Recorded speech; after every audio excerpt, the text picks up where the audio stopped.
오늘 임금난 목사님께서 쓰신 설교 제목입니다. 제가 쓴 건 아닙니다.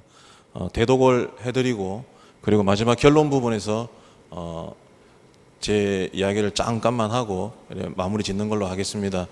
설교 스타일을 보니까 저랑 너무 안 맞는 것 같아요. 저랑 하는 스타일이 여성분이 글을 쓰니까 확실히 부드러운 것 같아요. 저는 좀 거칠고 다프하고 그러는데 상당히 부드러워서 어쨌든 2장밖에 안 됩니다. 한 5장 늘려서 할까요, 그러면? 그죠? 그래서 어쨌든 오늘 말씀을 통해서 주시는 하나님의 음성이라고 하나님의 말씀으로 여러분 생각하시고 이렇게 영으로 받아주시기 바랍니다. 차별의 벽을 허무는 생명사랑이라는 제목입니다. 하나님의 사랑을 가장 가까이 느끼고 알 수 있는 사랑이 어머니의 사랑입니다. 맞습니까? 예, 어머니의 사랑이 하나님의 사랑을 느낄 수 있는 가장 1차적인 것이라 할 수 있습니다. 온전치 못한 딸을 둔 어머니로서 얼마나 많은 아픔과 애씀이 있었을까 미루어 짐작합니다. 우리는 오늘의 이야기를 개만도 못한 취급을 당하면서도 굴하지 않고 끈질기게 예수님께 구하여 얻어냈으니 이 여인의 믿음이 얼마나 훌륭하고 본받을 만한지 익히 들어서 잘 알고 있습니다. 그렇습니다. 이 여인은 믿음에 있어서는 신앙의 모범이요 끈기에 있어서는 인내의 어머니요 냉정한 주님의 말씀 앞에서는 겸손의 종입니다. 자녀들이 먹을 빵을 이스라엘 집의 개들에게 던져주는 것은 옳지 않다는 말씀은 이 여인의 마음과 신앙을 천갈래 만갈래 찢어놓는 말씀이었지만 결국 이 여인은 주님을 붙들었으며 거듭되는 거절 가운데서도 허락을 얻어낼 수 있었습니다. 이 여인이 우리의 삶과 신앙의 모범이 되는 것은 분명합니다. 그런데 우리는 너무나 빨리 우리에게 주는 교훈이 무엇인지 찾는 데 익숙해서 귀신 들린 딸을 구해야 하는 이 여인의 절박한 사정이나 여인의 마음, 고통, 아픔을 헤아리는데 소홀했습니다.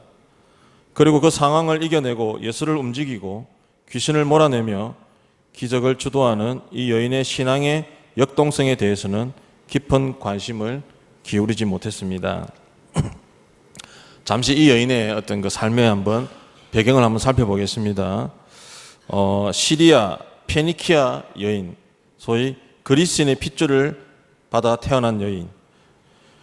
이 여인의 인생이 얼마나 가시밭길이었는지 바닷가의 작은 항구 두로, 황혼역 고깃배가 들어오는 부둣가에서 가장 큰 목소리로 떠들며 생계를 이어갔을 것입니다. 때로 이 여인은 사는 일이 고달파 도대체 이렇게 살아가고 있는 나의 인생은 어디에서 어떻게 끝날 것인가 라고 질문합니다. 삶에 지친 나를 받쳐주는 단 하나의 기둥, 누굽니까? 바로 그 딸이었습니다. 벌써 세상을 포기했을지도 모릅니다. 그 어린 딸에게 기대어 하루하루 살아가는 여인의 삶이었습니다. 그런데 가슴 아픈 일이 벌어졌습니다. 이 아이에게 무엇이 찾아왔습니까? 악령이 찾아왔습니다. 어떻게 보면 인생의 막다른 골목으로 치닫고 있었습니다. 그런데 소문으로만 듣던 악령을 쫓으신다는 주님이 이 마을을 찾으셨습니다. 아무 데서도 빛 한 줄기 나오게 비춰오지 않는 절망의 한복판에 선 여인, 이 여인이 악령을 굴복시키는 분 주님을 만나게 되는 것입니다. 그런데 주님을 만나려고 할 때 그죠? 문제가 있습니다. 자신은 이방 여인입니다. 이방 여인이 유대인 남자를 만난다는 것은 있을 수 없는 일입니다. 제가 지난번에 한번 설교 시간에 저도 말씀드렸던 것 같습니다. 유대인 남자들이 매일 아침 3가지 감사의 조건으로 기도한다고 합니다. 첫 번째, 내가 짐승으로 태어나지 않고 사람으로 태어나게 해주셔서 감사합니다. 두 번째, 내가 여자로 태어나지 않고 남자로 태어나게 해주신 것을 감사합니다. 세 번째, 내가 이방인이 아니라 유대인으로 태어나게 해주셔서 감사합니다. 이렇게 유대인 남자들이 기도를 한답니다. 그죠? 그들은 여자와 이방인을 영혼이 없는 존재로 여기고 구원받지 못할 존재라고 여겼습니다. 이방인과 상종하는 것은 아주 부정한 일이었습니다. 그런데 이방인 여자가 주님을 찾습니다. 짧은 문장이지만 그죠? 이 속에서 우리는 이 여인이 주님의 마음을 움직이는데 얼마나 많은 시간과 공을 들였는지 알 수 있습니다. 또한 그녀의 심장은 어떠했는지 헤아리며 대화의 내용을 잠시 한번 살펴보겠습니다.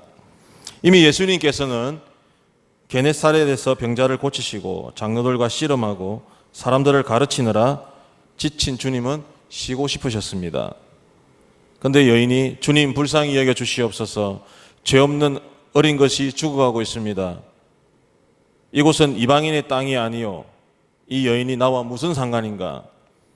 계속 목 놓아 울고 소리 지르고 얼마나 애원했겠습니까? 안 됩니다. 이대로 그냥 갈 수 없습니다. 선생님 제발 불쌍히 여겨 주시옵소서. 자녀들에게 줄 빵을 개에게, 개에게. 잔인한 말에도 그 자리에서 물러나지 않습니다. 이 여인은 조금도 위축되지 않습니다.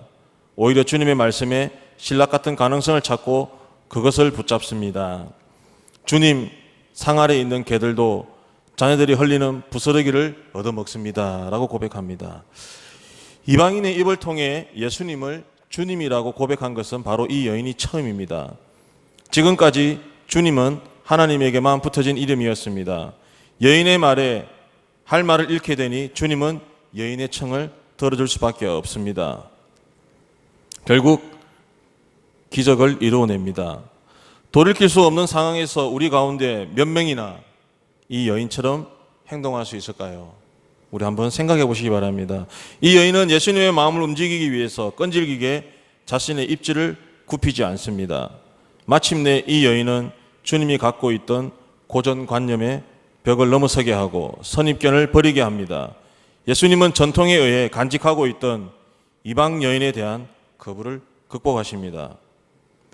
위대한 신앙은 그 한계를 넘어서게 합니다. 무엇이 여인으로 하여금 적극적인 신앙의 주체가 되게 했습니까? 바로 살리고 싶은 목마름이었습니다.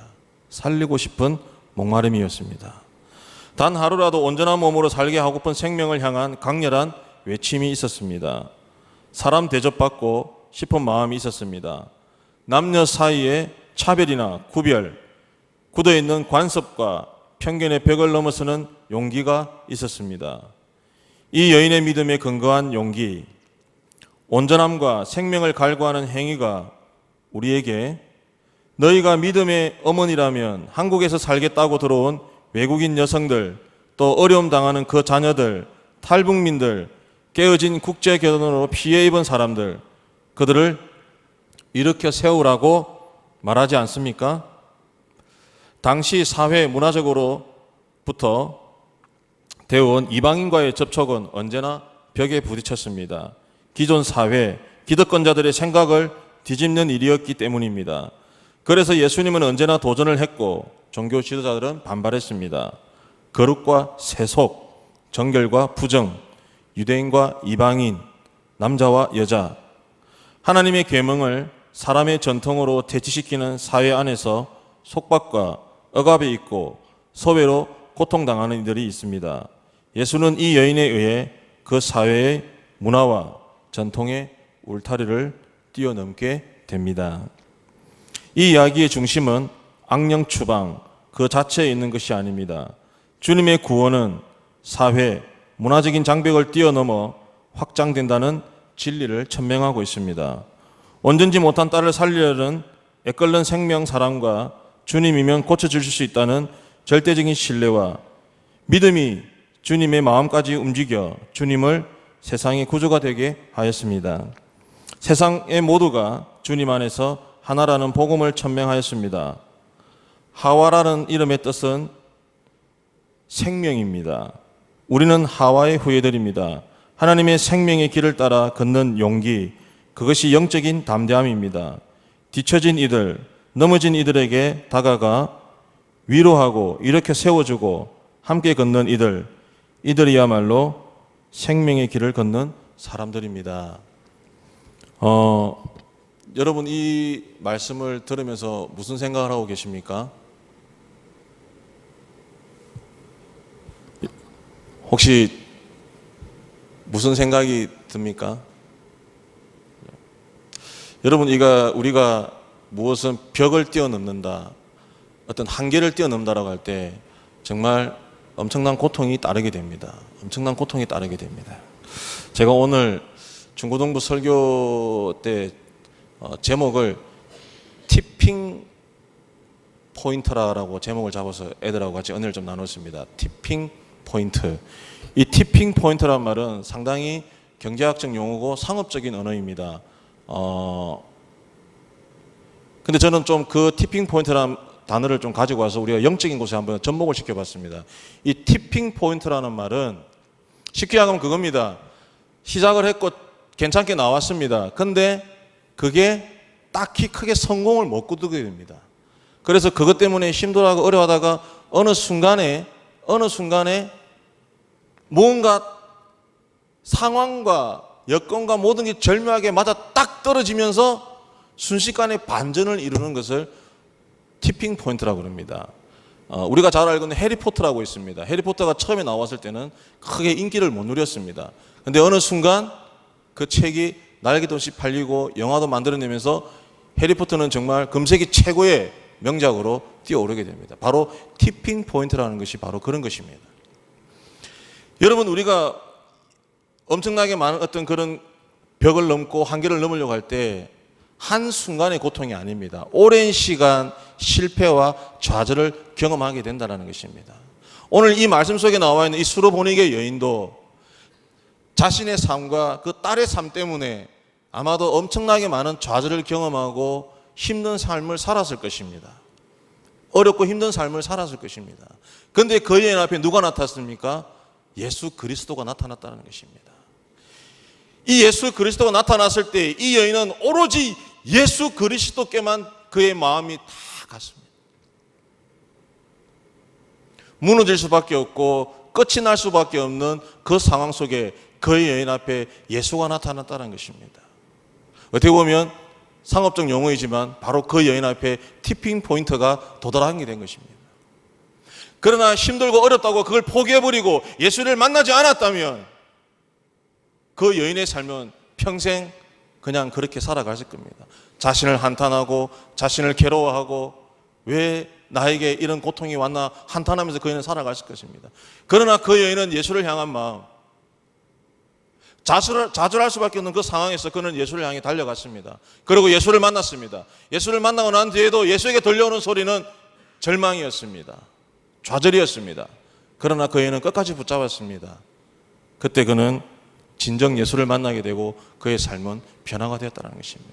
여러분, 우리가 무엇인가 한계를 뛰어넘으려고 할 때 중요한 사실은요, 예수를 만나야 된다는 것입니다. 우리의 삶 속에서 예수를 향한 간절함이 있어야 된다는 것입니다. 이 예수를 향한 간절함이 없을 때는요, 결코 우리는 그냥 우리에게 주어진 삶 하루하루를 살아갈 뿐이라는 것입니다. 하나님은 분명히 우리에게 말씀하고 계십니다. 하나님은 우리에게 분명히 말씀하고 계십니다. 이 땅을 살아가는 이유를 그냥 하루하루 너에게 주신 삶에 최선을 다해 살아가라고 하지 않습니다. 무엇입니까? 하나님을 알리고 이 예수 그리스도를 전하기를 원하십니다. 이 땅에 죄악으로 죽어가는 모든 영혼들을 하나님의 사랑으로, 예수 그리스도의 사랑으로 깨우기를 원하시는 것입니다. 여러분 앞에 그냥 내 삶이 힘들어서, 물론 내 삶이 힘들어서 좌절할 수도 있습니다. 괴로워할 수도 있습니다.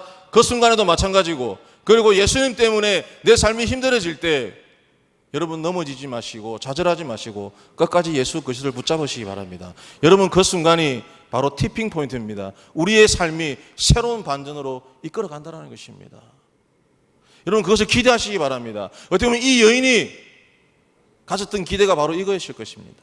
그래서 오늘 3.1절입니다. 민족에 대한 민족애가 끌어오를 때입니다. 그죠? 저는 그렇게 생각합니다. 우리 민족에 대한 자부심은 가져야 됩니다. 그러나 이 자부심이 국수주로 흘러가서는 안 됩니다. 민족애보다 더 뛰어난 누구의 사랑요? 하나님의 사랑, 예수 그리스도의 사랑을 우리는 품어야 된다는 것입니다. 그리고 이 시대에 어떻게 해요? 하나님의 사랑과 예수 그리스도의 사랑을 우리가 나눠줘야 된다는 것입니다. 아까 우리가 문영애 권사님 기도하신 독립선언문도 읽으시겠지만 3.1절 그 당시 그죠? 50% 이상이 예수 믿는 사람들이었습니다. 그들에 의해서 그들 때문에 우리의 민족이 새로운 전환을 맞이한 것입니다. 여러분 그 사실을 잊지 마시고 그죠? 우리 성광교회가 이 말씀 붙잡고 예수님 붙잡고 나아가는 저와 여러분 되기를 간절히 소원합니다. 기도드리겠습니다. 하나님,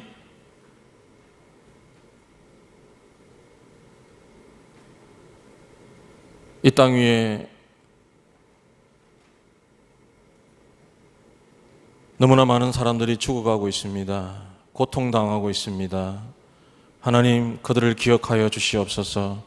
하나님, 우리를 이 땅에 보내주신 이유가 바로 그들을 품고 그들을 하나님의 사랑으로 예수 그리스도의 사랑으로 품으라고 보내주셨사오니 하나님, 우리에게 주신 그 사명을 감당하는 우리가 될 수 있도록 주님 인도하여 주시옵소서.